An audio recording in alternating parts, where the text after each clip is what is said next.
John, I have to say this year's event is absolutely incredible. I wasn't too sure what to expect, but when I walked through those doors, the energy was amazing. What's been your experience so far today? Well, yeah, I had the same experience. I came down the escalators, I looked out at the floor, I was like, crikey, Mikey, it's bloody huge, And I think the battery announcers really energised people. Because, look at the solar panel industry, doing it tough. There's a lot of solar panel makers not here, but the battery excitement, right? So we're seeing in New South Wales, in Western Australia, potentially we could be at the point of free batteries for people, right?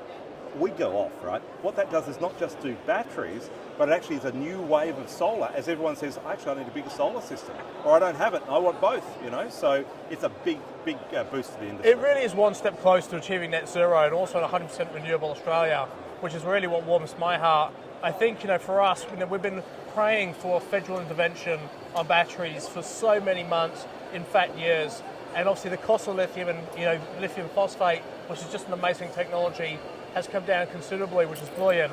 So to see the federal government finally or the current federal government, put their hands up and say, we're going to support this with an incredible rollout to millions of Australians is amazing. I guess my only trepidation is, are they going to get in power? Well, firstly, this is personal for me. So I went all in on getting this because often governments, in good intentions, try and do something, and it turns out it's the wrong thing.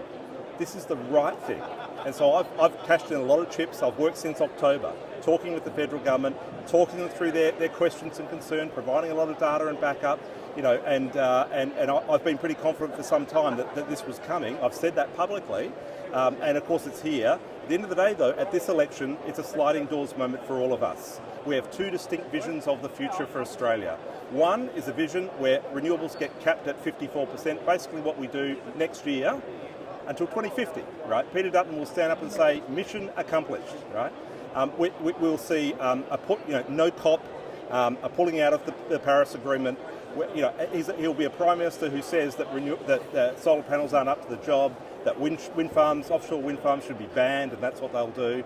So as opposed to a solar battery program that's going to actually empower everybody to electrify, tear up their electricity bill, tear up their gas bill, tear up their petrol bill. Like, what the bloody hell? This is the smartest thing that governments should be doing, and ultimately the choice is ours. We, the people of Australia, hold the levers. Let's exercise that power. I 100% agree with you. And we're not one as an organisation to get too political. For me, it's about having 100% clean and green Australia, and any political party can play their part in that. But just looking at what was in the agenda, for this next period, if it's not Labor, let's invest in gas.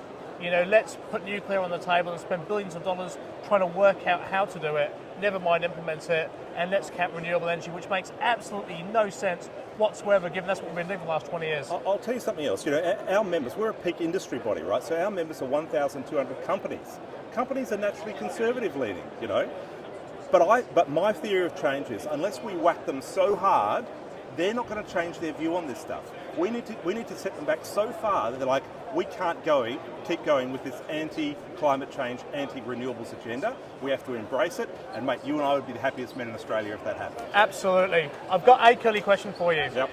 I've had a number our major customers are solar retailers. Yep. We inspire the consumers to make greener choices. They come to our website. We then align them with solar retailers and installers to quote them.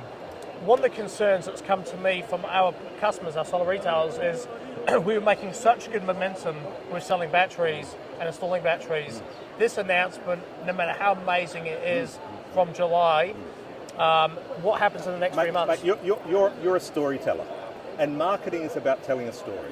For a lot of people, it's going to take 8 weeks to get a connection approval for a new battery connection anyway, right? Yep. Between the 3rd of May and the 1st of July is less than 8 weeks. Completely. So how you frame it to your customer is essential, right? So the power's in your hand. The other thing I'd say is this. Someone is going to fill that market space. Is it going to be you or your competitor? Yeah. Right? So you can actually say, well, this is a disaster and I'm not going to participate, it's all too hard. I don't want that to happen. Or you can say, how do I make this work for my business? That's what I want to support. That's what people should be doing. Completely. I mean, from my point of view, it's the case you've got 8 weeks to build a pipeline, and then you roll out that pipeline from the 1st of July. Mate, what are they? Between 250,000 and 300,000 batteries today. the government reckons this will unleash 1.1 million more. 1.1 million. That's incredible. I reckon they're underdone. I reckon we could do double that. And guess what? This scheme is uncapped. If we do more, they pay more, right? Get to work, right? That is my message, right? and so yes, manage your business. We will be providing feedback to the government. Join as a member of the Smart Energy Council. Have your voice heard. But ultimately, look at the big picture.